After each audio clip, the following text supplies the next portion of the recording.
अलीहा, ईसाइयत से इस्लाम कबूल करने का सफ़र कैसा रहा? बहुत खुशगवार, अच्छा भी लेकिन थोड़ा डेंजरस भी। आपको किसने कहा कि मैं अकेली हूँ? अल्लाह है ना। नबी करीम सल्लल्लाहु अलैहि वसल्लम फरमाया कि मुसलमान एक जिस्म की मानी है। मैं आपको कैसे बताऊँ कि खुदा की इबादत करने में कितना सुकून मिलता है। क्या आपको भी इस्लाम फिल्मों के जरिए पहुंचा? जो इस्लाम हमें फिल्मों में दिखाया जाता है वो नाकाबिले कबूल है। यकीनन जब आपने इस्लाम कबूल किया होगा तो अपनों की तरफ से तंगी, तकालीफ, परेशानी, मजबूरी का सामना तो करना पड़ा। अल्लाह की राह में आजमाइशें ना आए, ऐसा हो नहीं सकता। इस ईद पे आप किस चीज़ की कुर्बानी कर रहे हैं? मेरे पास जो कुछ भी था मैं सब कुछ अल्लाह की राह में कुर्बान कर चुकी हूँ। अब कुर्बानी के लिए कुछ नहीं है। आप अपनी मसीही बरादरी को क्या कहना चाहेंगे? खुदावन तुम्हारा खुदा है कि खुदा है। आप क्या समझती हैं कि ईसाइयत ने औरत को वो मुकाम नहीं दिया जो इस्लाम देता है? इस्लाम औरतों के हकूक में बाजी ले गया। फ़लस्तीन में जुल्म सितम देख के लगता नहीं है कि हम मुसलमान बेवफा कौम हैं? अल्लाह की राह में मुझे अपनी जान की भी कुर्बानी देनी पड़ी तो मैं पीछे नहीं हटूंगी। अस्सलाम वालेकुम रहमतुल्लाहि व बरकातुहू। नाज़रीन, उम्मीद है आप सब खैरियत से होंगे। अल्लाह ताला मुझे आपको हम सबको अपने हिफ्ज़ व अमान में रखे। नाज़रीन, ईद की आमद है और कुर्बानी का जोश और जज्बा हर किसी के अंदर भरा हुआ है और हर कोई कुर्बानी कब, कहाँ और कैसे करेगा उसको प्लान किए हुए है। लेकिन हमारे यहाँ कुछ ऐसे लोग भी हैं कि जो कुर्बानी कर चुके हैं। यकीनन चौपायों की कुर्बानी तो नमाज ईद के बाद होती है, लेकिन अपनों की कुर्बानी कभी भी कहीं भी दी जा सकती है। मेरे साथ एक ऐसी उम्मत की बेटी बैठी है कि जिन्होंने अपनों की कुर्बानी दे के, अपने मज़हब की कुर्बानी दे के, अपने आबाई दीन की कुर्बानी दे के, माँ बाप, बहन भाई, सखी सहेलियाँ, रिश्तेदार सबको कुर्बान करके हल्का बगोश इस्लाम हो गई है। आज हमारे यहाँ मौजूद है, आइए उनसे बात करते हैं। अस्सलाम वालेकुम रहमतुल्लाहि व बरकातुहू। वालेकुम अस्सलाम। अलीहा, नैन्सी से अलीहा तक का सफ़र कैसा रहा? नैन्सी से अलीहा तक का सफ़र बहुत अच्छा रहा, खुशगवार भी रहा और यकीनन हर वो कदम जो अल्लाह की रज़ा के लिए मैंने उठाया वो बाबरकत भी रहा मेरे लिए और खुशगवार भी साबित हुआ। और इसके साथ साथ मेरी ज़िंदगी में अभी तक जो डेंजरस और स्कैरी सीन चल रहे हैं और अभी कंटिन्यू हैं, लेट्स सी, देखते हैं कब तक चलते हैं। अलीहा, कहाँ तक पढ़ी हैं आप? I am student of the FA। अभी तो आपके पढ़ने के दिन थे और आपने इतना मुश्किल सफ़र का इंतखाब कर लिया, डर नहीं लगा? यकीनन ये दिन तो पढ़ने लिखने के ही थे, लेकिन इल्म ही क्या जो खुदा से इंसान को आशिना ना करे। जब अल्लाह का तारुफ हासिल हुआ तो उसे कबूल कर लिया। अलीहा, आपकी हॉबीज़ क्या थी? Reading, painting and comparative study. अच्छा, माशाल्लाह। अपने आने वाले मेहमानों से हम ये तो पूछते हैं कि आपने इस्लाम को कैसे पाया, लेकिन आज मैं आपसे ये पूछना चाहता हूँ कि आपने ईसाइयत में एक अरसा गुजारा है, लेकिन आपने ईसाइयत को कैसा पाया? यकीनन मैं ईसाइयत में पैदा हुई, पढ़ी लिखी, बड़ी हुई और एक अरसा गुजरा मेरा, और जब तक इस्लाम के बारे में नहीं जानती थी हमारे लिए ईसाइयत ही बेहतरीन मज़हब था। लेकिन जब इस्लाम का मुतालिया किया तो मेरे नज़रियात तब्दील हो गए। मसलन आप क्या समझते हैं कि इस्लाम ने वो कौन से हकूक़ दिए हैं जो ईसाइयत देने से कासिर है? बहुत सारी ऐसी बातें हैं जिसमें से मैं एक आपको बताती चलूँ कि जो औरतों को हकूक़ इस्लाम में हासिल हैं वो शायद ईसाइयत में कहीं भी नहीं है। अगर मैं आपसे अर्ज़ करूं कि आप ईसाइयत के अकायद को किस निगाह से देखती हैं तो आप क्या कहना चाहेंगे? अकायद के हवाले से तो ईसाइयत की पूरी शक्ल ही तब्दील कर दी गई है।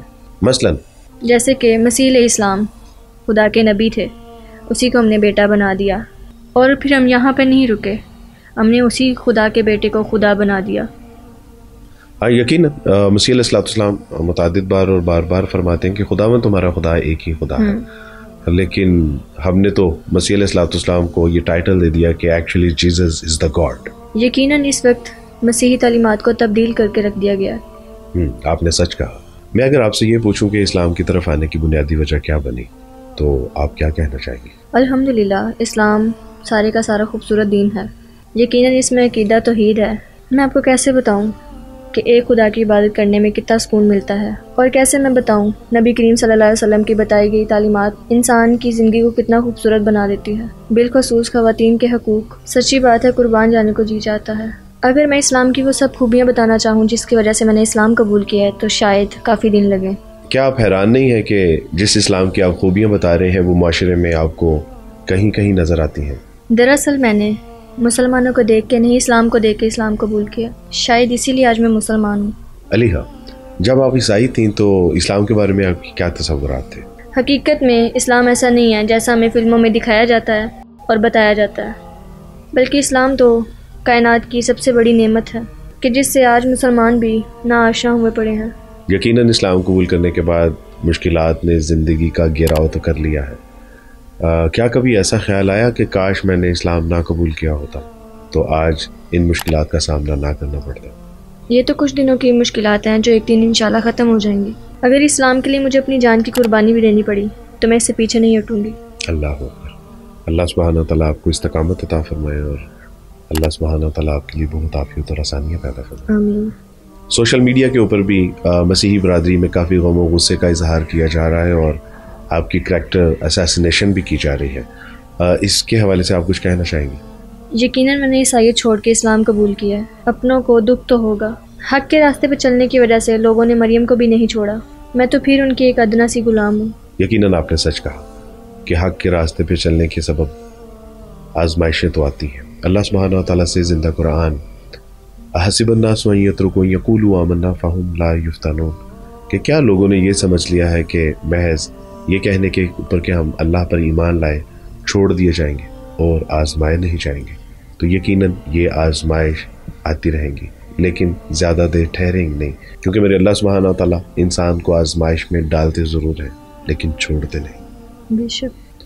اس عید قربان پہ آپ کچھ قربان کر رہی ہیں؟ اب تک میرے پاس جو کچھ بھی تھا سب اللہ کی راہ میں قربان کر کے یہاں پہ بیٹھی ہوں۔ جیسے کہ آپ جانتے ہیں کہ عید قربان کی آمد ہے اور اپنوں کے بغیر عید گزارنے کا کبھی تصور کیا تھا؟ آپ سے کس نے کہا کہ میں اکیلی ہوں؟ اللہ ہے نا، آپ سب ہیں نا، امت مسلمہ ہے نا، پھر میں کہاں اکیلی ہوں؟ جی بے شک، رسول اللہ صلی اللہ علیہ وسلم فرمایا تھا کہ امت مسلمہ ایک جسم کی مانند ہے کہ جس کو ایک جگہ تکلیف ہوتی ہے تو پورا جسم اس تکلیف کو محسوس کرتا ہے۔ بارک اللہ فیکم۔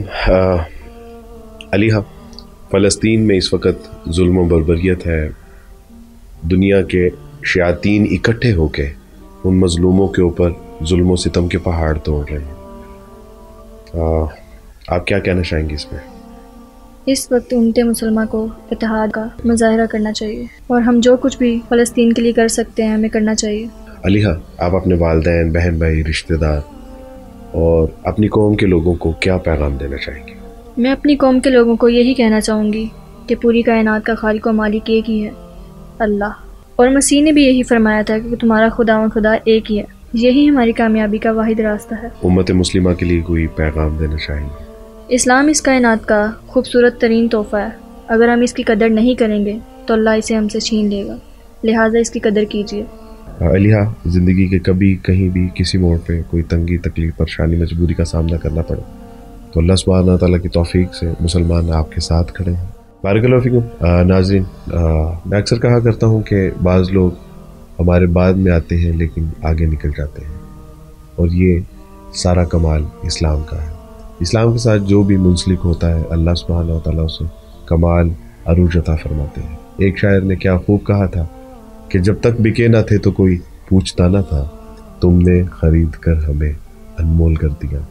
اللہ سبحانہ تعالیٰ سے دعا ہے کہ اللہ سبحانہ تعالیٰ اس نعمت اسلام کی ہمیں ویسی قدر کرنے کی توفیق عطا فرمائے کہ جیسی اللہ کو محبوب ہے، مطلوب ہے، مقصود ہے۔ بارک اللہ فیکم۔ السلام علیکم ورحمۃ اللہ وبرکاتہ۔